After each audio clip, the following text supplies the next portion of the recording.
So I'd be interested in your perspective on how did you decide that this was something that would work for you based on completely different paths that brought us together? This isn't the podcast? This podcast, just this relationship in general.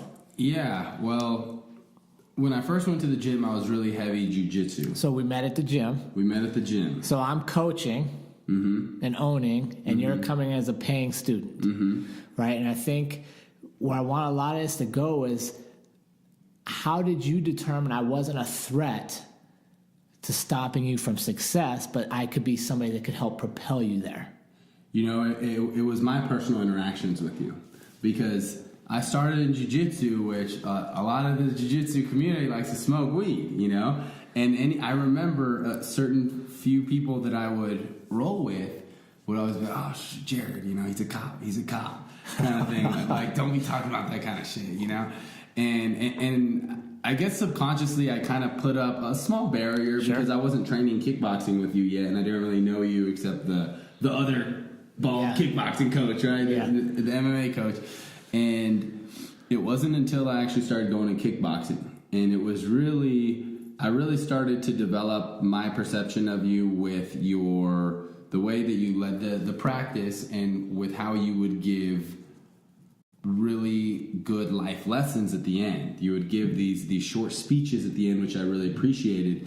And Coach Steve in Jiu-Jitsu has a different type of training where he wouldn't give that. And I really, really appreciated that piece. And that's when I really started to look up to you and respect you more, and be like, man, this guy really is giving some value on top of the coaching and martial arts training, but some real life value.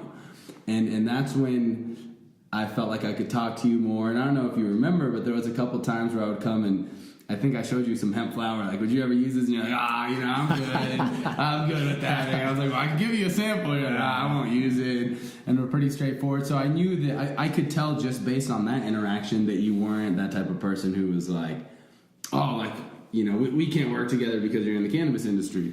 So I believe what happened next is I just wanted to pick your brain and maybe invite you out to lunch, or maybe you invited me out to lunch. We had been talking about it. Yeah, we talked about that, and then for me, where I knew this was something that would help me, right? And I think that's important, right? It's okay to be selfish a little bit, and you want to have relationships that help you, but you also need to equally pour in and make sure you're helping them, right? And that's what we're going to kind of get to as we talk about collaborations versus threats. For me, it was watching you lead other people. And we had a small mentorship group in the Circle of Five.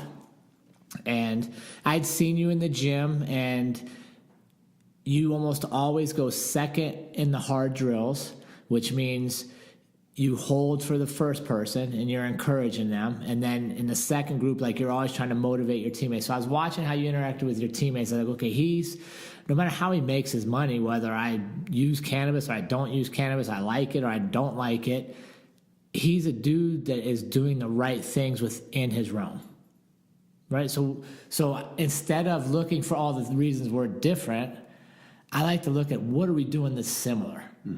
And then I saw you practice it, right? We were on the Circle of Five, a small mentorship group I was leading. And I'll be honest, there were times I didn't have the right answer. There was times I wasn't sure what I was going to say. And I noticed that you always stepped into that void, and you always had a good opinion to help somebody see something in a different light. So, yeah, we went to lunch. And I was like, dude, let's do a podcast. Yeah. Right? Like, I think we can help people because we're different, because we're the same. We can help people. Yeah, and I remember feeling just really honored in that moment, because that idea had never crossed my mind. And you're right, now it's coming back to me. It was after Circle of Five, and I remember thinking the same thing too, of like, man, Jared really is on point with a lot of the questions he asks and how he gets people to talk. So it made me want to contribute as well. So when you asked me that, I was like, really? Heck yeah, like, let's do this. So I was really excited and really, really honored and privileged that you saw we could create something beneficial for people. Yeah, and I think that's the thing, right? We didn't put up barriers and stay focused on why we're different. and we didn't look for reasons why something wouldn't work. And that's what drives me nuts about most of society is all they want to focus on is why stuff won't work. Well, if there's a chance it can work, I want to try it.